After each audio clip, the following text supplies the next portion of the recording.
Just weeks ahead of the first C295 new generation transport aircraft for the Indian Air Force that's being built in Spain, with 40 of those aircraft to be built in India in the country's biggest and most ambitious ever Make in India aviation program.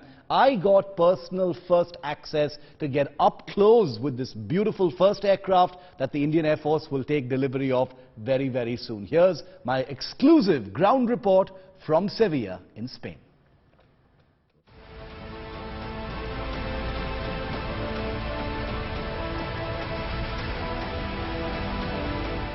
We're here in Sevilla in Spain at an Airbus assembly facility to see something that Indian journalists are seeing for the first time. That is the first C295 aircraft for the Indian Air Force.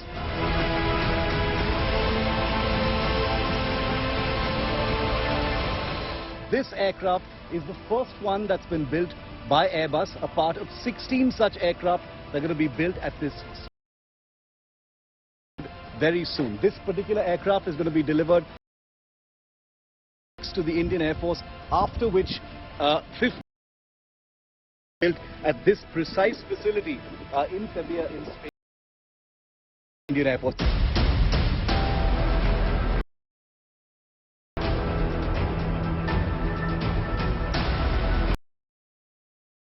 So I'm walking around the aircraft. It's a first look at C295 number 1 for the Indian Air Force. It's going to be fulfilling a long-standing need that's been felt by the Indian Air Force for over a decade. It was a requirement to replace the old vintage British HS-748 Avro aircraft. I'm walking around the first C295 now under the tail area of this aircraft. The important thing about the C295, remember, isn't the fact that the first 16 are going to be built here in Spain. And here on India Today, we've gotten first access to the aircraft also because something very important is taking place back in India. 16 of these aircraft are going to be built here in Spain, but the other 40, as many of you will know if you've been watching India Today and my show, is that the other 40 are going to be built in Vadodara at a Tata facility. These aircraft will have their technology transferred by Airbus to their partner Tata, and then Tata becomes the first Indian private sector company to build military aircraft for the Indian Armed Forces. The Indian Air Force operates aircraft like the AN-32, the Avros of course are being phased out, but these aircraft are going to be fulfilling an extremely crucial need. Remember, the Air Force operates aircraft for many different things, but its transport aircraft are crucial because India is geographically large. We've got all kinds of terrain. This particular aircraft is capable of landing on unprepared surfaces. It's designed for operations of high altitude areas, which is a particularly difficult thing, in aviation because of the thin atmosphere and the various other challenges. And remember, India has important crucial air bases at high altitude, whether it is Leh, whether it is Thois.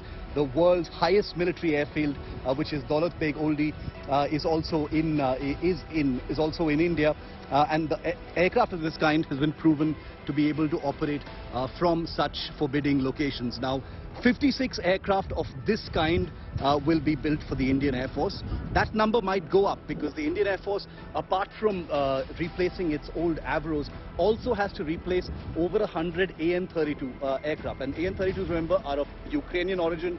Great aircraft, they're workhorses of the Indian Air Force, but they are also aging and will need to be replaced by new generation transport aircraft of the kind that the C295 is. Whether or not that happens remains to be seen, but with an Indian factory churning out these aircraft between now and 2031, it stands to reason that this very same aircraft should actually replace the AN-32. Apart from the Indian Air Force's own requirement, this is a very versatile aircraft in the sense it's not just a transport aircraft. Look at it as a bit of a Swiss Army knife. It depends on what you put into it. You can sling on a maritime radar, it becomes a maritime patrol aircraft. very much like what the Indian Navy and the Indian Coast Guard are looking at. About 15 aircraft in total is what they're looking at.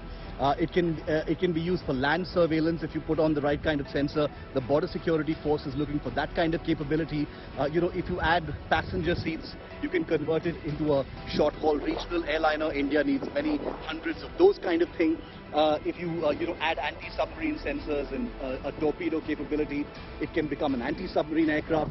If you put a radar on its back, it can become an airborne early warning platform. So what I mean is, it's very modular. It depends on what you want to do with the aircraft, and it can be used for all these different kinds of purposes. So if you have a production line for the C295 in India, it becomes something very useful for India's different and very disparate needs across different terrains. So it's historic in all kinds of ways, because the C295 not only fulfills all these needs, but gives India an aircraft manufacturing capability in the private sector which has never been there. Airbus has had a long relationship with India, but this is for the first time that such an ambitious and landmark project is being executed. 56 of these aircraft being built 100%, almost 100% in India by the end of the entire program. In Sevilla, Spain, this is Shiv Arur for India Today.